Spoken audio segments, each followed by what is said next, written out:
सब लोग तेरे ससुराल में कैसे हैं? पूरे 2 महीने बाद आई है तू मायके। बताओ, 2-2 महीने में मिल पाती हूँ मैं अपनी बेटी से। माँ, मैं तो एकदम से ठीक हूँ। और तुम बताओ, तुम कैसी हो? भाभी कैसी हैं? इतनी देर हो गई मुझे आए हुए, भाभी अभी तक मुझसे मिलने नहीं आई। देखो ना, तो मेरे लिए चाय नाश्ता लेकर आई। अरे शिखा बेटा, अब तुम अपनी भाभी की तो कुछ बात ही मत करो। इतना परेशान करके रखा है इस बहू ने, कोई भी काम घर में ढंग का नहीं करती है। हाँ माँ, क्या तो तुम सही रही हो। देखो, घर कितना गंदा पड़ा है, कोने कोनों में कचरा है। अरे मैंने सोफे पे जब आई हाथ रखा तो इतनी सारी धूल थी कि पूछो मत माँ। बिल्कुल साफ सफाई या डस्टिंग नहीं करती है भाभी। माँ, जैसे ही मैं घर के अंदर एंटर हुई ना, दरवाजे पे इतना बड़ा जाला लटक रहा था, देख के मुझे इतना शर्म आई कि क्या बताएं। बताओ, घर में भाभी है, तुम्हारे घर में एक बहू है और इतने बड़े बड़े जाले लटकते हैं, साफ नहीं कर सकती है क्या? उन्हें इतना टाइम नहीं मिलता है? पूरे दिन अपने कमरे में बैठ के फोन ही चलाती रहती है। अब बेटा देख लो तुम्ही, तुम्हारी भाभी के लक्षण क्या हैं। जब तक तुम थी इस घर में पूरा सोने सा चमकता था ये घर। अब देखो कैसा कर दिया है बहू ने। अच्छा बेटा, ये सब छोड़ो, जिस काम के लिए आई हो उस बारे में हम बात करते हैं पहले। माँ, थोड़ा आराम से बात करो। अगर भाभी ने सुन लिया तो अभी फालतू में बात का बतंगड़ बन जाएगा। अरे तू चिंता मत कर, वो तो अभी रसोई में है, अभी नहीं आएगी। तो बता, क्या हुआ तेरे ससुराल में? वो जमीन बेची थी तेरे ससुर ने, उसका क्या किया है? माँ, पता है, गांव के बाहर जो हमारी जमीन पड़ी थी ना, उसका 5 बीघा हिस्सा मेरे ससुर जी ने बेच दिया है और मुझसे कहा है कि शहर में तुम्हारे लिए घर बनवा देंगे। लेकिन मेरे बाकी के परिवार की देवरानी जेठानियों को ना, उन्हें पसंद नहीं आ रहा ये सब कुछ। बहुत ऑब्जेक्शन है उन सबको। इसी बात की अभी हमारे घर में बहुत चर्चा चल रही है। माँ, यही बात तो करनी थी आपसे। तो बेटा, पैसा तो आ गया ना हाथ में, खरीद ले शहर में प्लॉट। क्या दिक्कत है? नहीं तो रखा रखा पैसा इधर उधर हो जाएगा। हाँ माँ, तभी तो आई हूँ मैं आपके पास। अब कल ही हम दोनों शहर चलेंगे और अच्छी सी जगह पर देख कर आएंगे। और फिर उस शहर में आपकी एक दूर की रिश्तेदार भी तो रहती है, उन्हीं से पूछ लेंगे। हाँ हाँ बेटा, ये तो तू बिल्कुल ठीक कह रही है। माँ जी, ये लो आपके लिए चाय। अरे बहू तू? हाँ माँ जी, मैं। और दीदी, आप एकदम से इतने पीछे जाकर क्यों बैठ गईं? लाओ चाय दो। इतना टाइम लगाया जाता है चाय बनाने में? कब से आई है मेरी बेटी और तुम कम से कम आधा घंटे में चाय बना पाई हो। वो माँ जी, आज गुड़िया की तबीयत ना कुछ ठीक नहीं थी, तो बस उसी को दवा ववा पिलाने में थोड़ा टाइम लग गया। लाओ दो चाय। भाभी, बच्चे तो हमारे घर में भी हैं, पर मजाल है कोई भी काम 5 मिनट लेट हो जाए। इधर देखो, मैं इतनी देर से आई हूँ, 1 घंटा आधा घंटा हो गया तुम्हें चाय बनाने में। हमारे घर में कोई रिश्तेदार आता है तो 5 मिनट में चाय हाजिर हो जाती है। और देखो, घर कैसा गंदा पड़ा है, साफ सफाई नहीं करी क्या अभी? वो दीदी, सुबह से बहुत सारे काम हो जाते हैं और फिर खाना पीना बनाने में इतना टाइम हो जाता है। वैसे भी सर्दियों का टाइम है तो टाइम का तो पता ही नहीं चलता। सुबह मैंने झाड़ू तो लगा दी थी पर पोंछा नहीं लगा पाई। अभी मुन्नी की मालिश करूंगी, उसके बाद पूरे घर को एक बार फिर से झाड़ू लगाकर पोंछा लगा दूंगी। 12 बज रहे हैं भाभी, ये भी कोई समय होता है साफ सफाई करने का? हमारे घर तो 8 बजे साफ सफाई हो जाती है। अरे, आप लोग एकदम से चुप क्यों हो गए? कोई बात क्यों नहीं कर रहे? बहू, वो हम माँ बेटी की कुछ पर्सनल बातें हैं जो हम तुम्हारे सामने नहीं कर सकते हैं। और अब तुम इधर खड़ी खड़ी क्या कर रही हो? जाओ खाने पीने का इंतजाम करो। क्यों माँ जी, ऐसी क्या बातें कर रही हैं आप लोग जो मेरे सामने नहीं कर सकती हैं? अरे वाह, ये फल कौन लेकर आया? लगता है शिखा दीदी ये लेकर आई है। वाह दीदी, आज पहली बार आप इतने सारे फल लेकर आई हैं, ये तो कमाल हो गया। बहू, ये फल शिखा लेकर नहीं आई है, लेकिन हाँ, ये फल शिखा के लिए ही मंगवाए हैं मैंने। क्या मम्मी जी, आपने मंगवाए हैं फल? वाह मम्मी जी वाह। अभी पिछले हफ्ते मेरी तबीयत खराब हुई थी तो डॉक्टर ने कहा था कि बहू को कुछ फल खिलाइए, जूस पिलाइए। तब तो बाजार में फल बहुत महंगे थे। हाँ, तब तो पूरे बाजार में फल मिल ही नहीं रहे थे और आपने भी फल खरीदने से मना कर दिया था कि दाल रोटी सब्जी खाओ, सारी ताकत तो उसी में ही होती है, फलों में क्या होता है? हैं? अब महंगे नहीं है ये फल, कहाँ मिल गए आपको? बहू, तुम्हारी इतनी हिम्मत, तुम मेरी बेटी से बराबरी करोगी? वाह मम्मी जी वाह, ये सही है आप लोगों का। जब बहू से काम कराना हो तो बहू तू ही है इस घर की मालकिन। बहू तू ही कर जो कुछ करना है, ये सारी जिम्मेदारियां तेरी हैं बहू, तू संभाल जैसे करना है। और जब बहू को कुछ हो जाता है तो बहू के लिए कोई खड़ा नहीं होता है। भाभी, ये माँ से किस तरह से बात कर रही हो आप? दीदी मैं आपसे बात नहीं कर रही हूँ, माँ जी से बात कर रही हूँ, तो आप तो बीच में बोलिए ही मत। अरे मेरी मुन्नी रोने लगी है, अभी जा रही हूँ मैं इधर से। माँ तुमने कुछ ज्यादा ही छूट नहीं दे रखी है भाभी को, देखो कैसे पटाख पटाख से बोल के गई है आपसे। देख ले बेटा, जब से तू गई है इस घर से तब से तेरी भाभी की जबान ना कुछ ज्यादा ही चलने लगी है। माँ जल्दी चलो, शादियों का सीजन चल रहा है, बाजार में बहुत भीड़ हो जाती है दोपहर तक। हम जितने जल्दी पहुंच जाएंगे तो हमारा काम भी उतने जल्दी निपट जाएगा। शिखा बेटा, मैं तो तैयार खड़ी हूँ जाने के लिए, कब से तेरी भाभी को आवाज दे रही हूँ कि आकर के दरवाजा बंद कर ले, तब हम जा पाए। जब तक ये दरवाजा बंद नहीं करेगी तब तक हम जा नहीं पाएंगे। पता नहीं अपने कमरे में क्या कर रही है, घड़ी घड़ी तो सोने लगती है। माँ भाभी को आवाज दो ना, ऐसे नहीं आएंगी वो। बहू, ए बहू, कान में रुई डालकर बैठी हो क्या? जल्दी से इधर आओ। जी माँ जी, आपने बुलाया क्या मुझे? बहू कान में रुई डालकर बैठी थी क्या? चार चार आवाजें दे रही थी, तब से सुनाई नहीं दिया तुम्हें? क्या हुआ माँ जी, कहीं जा रही हो क्या आप? वो मैं मुन्नी को सुला रही थी तो उसको सुलाते सुलाते मेरी भी आंख लग गई, आपकी आवाज मुझे सुनाई ही नहीं दी। हाँ हाँ भाभी, अब आप दिन भर सोती ही रहोगी तो आवाज कहाँ से सुनाई देगी? शिखा दीदी, अगर मैं दिन भर सोती रहती हूँ तो घर के काम धाम कौन करता है? हाँ चलो ठीक है, अब फालतू की बातें तो ना करो, हम दोनों बाजार जा रहे हैं, वो सुनार के इधर कुछ काम था इसीलिए। सुनार के इधर क्या काम था माँ जी?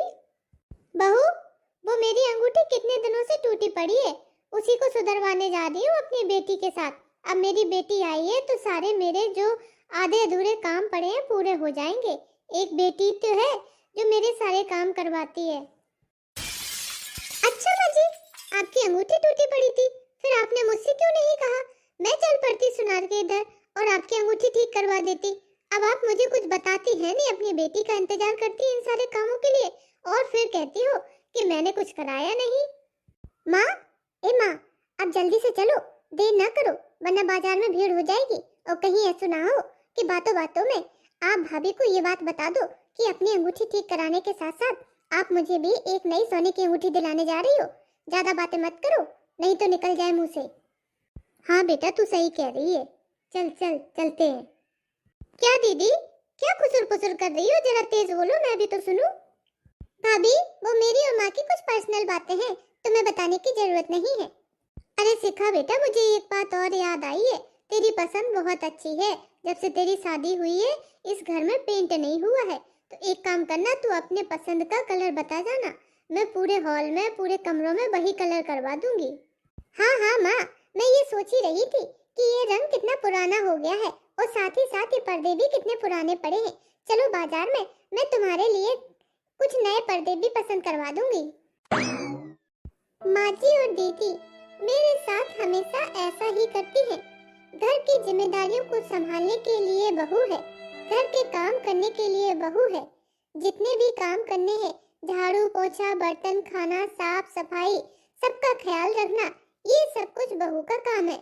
लेकिन जैसे ही घर के लिए कोई निर्णय लेने की बारी आती है तो वो काम माँ बेटी मिलकर ही करती हैं, मुझे अलग कर देती हैं, मुझे पराया कर देती हैं। क्या मैं इस घर की सदस्य नहीं हूँ या फिर ये लोग मुझे अपना नहीं समझते हैं? घर के काम तो मैं करूँ, लेकिन अगर घर के लिए कुछ लाना हो, कुछ पैसे खर्च करने हो तो वो शिखा दीदी करे। माँ जी मुझ पर भरोसा ही नहीं करती हैं। माँ, आज तो शॉपिंग करते करते शाम ही हो गई। इतना शॉपिंग करी कि मेरे तो पैर दुखने लगे हैं। हाँ शिखा बेटा, तू सही कह रही है, मेरे तो हाथ ही दर्द हो गए थे बैग टांग टांग के। और देख, तूने तो साड़ियाँ कितनी सारी पसंद कर ली है, सच में तेरी पसंद कितनी अच्छी है। माँ, अब मुझसे तो उठा भी नहीं जा रहा है, भाभी से बोल के मेरे लिए खाना मेरे रूम में ही मंगवा दो, इधर बेड पे ही बैठे बैठे खा लूंगी, इधर ही सो जाऊंगी। अब मेरे से हिम्मत नहीं हो रही है कि मैं जाऊं किचन तक और उधर जाके खाना खाऊं। अरे हाँ हाँ शिखा बेटा, तू चिंता क्यों करती है, तेरी भाभी है ना घर में काम करने के लिए, अभी उसे बुलाती हूँ और तेरे लिए खाना मंगवाती हूँ, तू आराम से खाना खा और सो जा। थक गई होगी, पूरे दिन से बाजार में घूम रही है। अरे ओ बहू, कहाँ हो? इधर आओ जरा। अरे वाह मम्मी जी, इतनी सारी शॉपिंग और इतनी सारी साड़ियाँ। ये साड़ियाँ तो कितनी सुंदर हैं। मेरे लिए भी लाई हो क्या एक साड़ी? बहू, तुम्हें अभी साड़ियों का क्या करना? अभी तुम्हारा बच्चा छोटा है ना, तुम्हें कहीं आना ना जाना, घर में ही तो रहना है। फिर नई साड़ी लेकर पहन के क्या करोगी? जो तुम्हारे पास है वही इस्तेमाल करो। ये साड़ियाँ तो मैं अपनी बेटी सिखा के लिए लाई हूँ, इसमें से 2 साड़ियाँ मेरे लिए हैं। पर माँ जी, कुछ तो लाई होंगी आप मेरे लिए। इतनी सारी शॉपिंग करके लाई हैं और मेरे लिए कुछ भी नहीं लाई। अपने पोती के लिए तो लाई होंगी ना कुछ। पोती अभी इतनी छोटी है, कुछ उसको कपड़े ला दो, महीने भर में छोटे हो जाते हैं, तो अभी उसे कुछ लाने की क्या जरूरत है। और जब हो जाएगी तब तुम बाजार खुद जाने लगोगी, सो ले आना जो कुछ भी लाना है उसके लिए। अभी मैं तुम्हारी और तुम्हारी बच्ची के लिए कुछ भी ना लाई हूँ। क्या भाभी, आप तो मेरे और माँ के हर काम में घुसने की कोशिश करती हो। अरे कुछ काम मेरे और माँ के पर्सनल भी हो सकते हैं, जरूरी थोड़ी ना है जिनमें तुम इन्वॉल्व हो। हाँ बहू, शिखा बिल्कुल सही कह रही है। ये मेरी और मेरी बेटी की पर्सनल खरीदारी है, तुम्हारा इसमें कुछ भी नहीं है। जाओ खाना लेकर आओ। शॉपिंग करते करते मेरी बेटी के पैर दर्द होने लगे हैं, तो हम दोनों माँ बेटी का खाना परोसकर इधर बेड पर ही दे जाओ। वाह माँ जी, ये घर मेरा, घर की जिम्मेदारी मेरी, घर के काम भी मेरे, घर की रसोई भी मेरी। और जब कुछ शॉपिंग करने की या कुछ घर के निर्णय लेने की बारी आती है तो आपका पर्सनल हो जाता है सब कुछ। तो बहू, ये तो तुम्हारी जिम्मेदारी है, घर के काम धाम देखना, रसोई संभालना, खाना बनाना, साफ सफाई करना, बर्तन धुलना। कोई और आकर थोड़ी ना करेगा इस घर के काम धाम। क्यों माँ जी, जब शिखा दीदी हमारे घर में आकर के ये डिसाइड कर सकती हैं कि कौन से कमरे में कौन सा कलर होगा, कौन सी पुताई होगी, कौन से कमरे में कूलर लगेगा, कौन से में टीवी लगेगी, आपकी अंगूठी टूटी है तो कहाँ ठीक होगी, ये सारे निर्णय वो ले सकती हैं, तो क्या घर में आकर के थोड़े बहुत काम नहीं करा सकती हैं? क्या भाभी, आपको क्या लगता है मैं अपने मायके आकर काम धाम कराऊंगी? हाँ दीदी, क्यों नहीं करा सकती हैं आप काम धाम?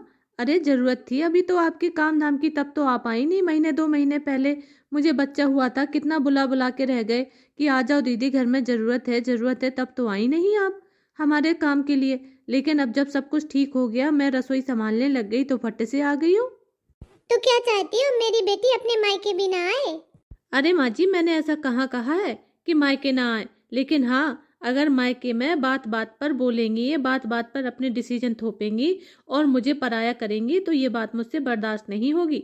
जब घर के पर्सनल डिसीजन वो लेती हैं और मुझे कमरे से अलग कर दिया जाता है, तो एक काम करिए, दिवाली के सफाई के टाइम पे भी आप अपनी बेटी को ही बुला लीजिए और बेटी से ही सारे काम कराइए। मैंने खाना बना दिया है, किसी को परोस कर नहीं देने वाली हूँ, जाकर परोस लीजिए, खा लीजिए, इतना तो काम आपकी बेटी कर ही सकती है। क्या बहू, तुम्हारी इतनी हिम्मत जो मुझ माँ बेटी को खाना परोसने से मना कर रही हो? हाँ माँ जी, मैंने खाना बना दिया है। अब मैं अपने कमरे में मुन्नी को संभालने के लिए जा रही हूँ, वो अभी बहुत छोटी है। और आप लोगों की दिन भर से शॉपिंग हो गई हो तो जाकर के रसोई में खाना रखा है, परोस कर खा लीजिए। अब मैं परोस कर हाथ में नहीं दे पाऊंगी, मेरे पास भी एक छोटा बच्चा हो गया है, बहुत सारे काम होते हैं उसके। अब छोटे मोटे काम आप भी देख लिया करिए, सब कुछ मैं नहीं कर पाऊंगी। देख रही हो माँ, ये तुम्हारे ही भोलेपन का नतीजा है जो भाभी तुम्हारे इतना सर चढ़कर बोल रही है। अगर तुमने भाभी पर पहले से ही लगाम लगाई होती तो ये दिन नहीं देखना पड़ता आपको आज। हाँ शिखा बेटा, तू बिल्कुल सही कह रही है, मैंने ही गलती कर दी, मैंने ही इसे सर पे चढ़ा लिया है। माँ जी, आप किसी गलतफहमी में जी रही हैं। आपने मुझे बिल्कुल भी सर पर नहीं चढ़ाया है, मैं तो जमीन पर ही हूँ। अरे सर पर तो मैंने आपको और शिखा दीदी को चढ़ाया था, जो मुझे अब समझ में आ रहा है। लेकिन अब मैं अपनी गलती को सुधार लूंगी, जो भी मैंने पिछली गलतियां करी हैं अब नहीं करूंगी। क्या क्या कहना चाहती हो तुम? यही कि मेरा अभी छोटा बच्चा है, मैं इतने सारे काम नहीं कर पाती हूँ, और अगर करती हूँ तो बहुत थक जाती हूँ। अभी आप दोनों को मेरा सहयोग कराना पड़ेगा, अगर नहीं करेंगे तो मुझसे ये सब नहीं बनेगा, सिर्फ खाना बना पाऊंगी। तो बच्चा छोटा है, तुम्हारा अकेला बच्चा है क्या? अरे सबके बच्चे होते हैं, पर ऐसे थोड़ी कोई काम करना छोड़ दे। माँ जी, पहले भी मैंने आपसे कई बार कहा है कि 1-2 घंटे के लिए आप मुन्नी को संभाल लिया करें और मैं घर के काम समेट लूंगी। लेकिन आपने तो सीधा सीधा मना कर दिया था कि मैं नहीं संभालूंगी तुम्हारे बच्चों को, अपने बच्चों को पालो, मैंने अपने बच्चों को पाला है। अब माँ जी, जब बच्चों को पालना इतना आसान नहीं होता है, मैं सब कुछ नहीं कर सकती। और हाँ, खाना बना कर रख दिया है, परोस कर खा लीजिएगा। मुझसे उम्मीद मत रखिएगा कि मैं परोस कर लाऊंगी, आप लोगों को इधर पलंग पर बैठे बैठे खिलाऊंगी। बहुत हो गया अब।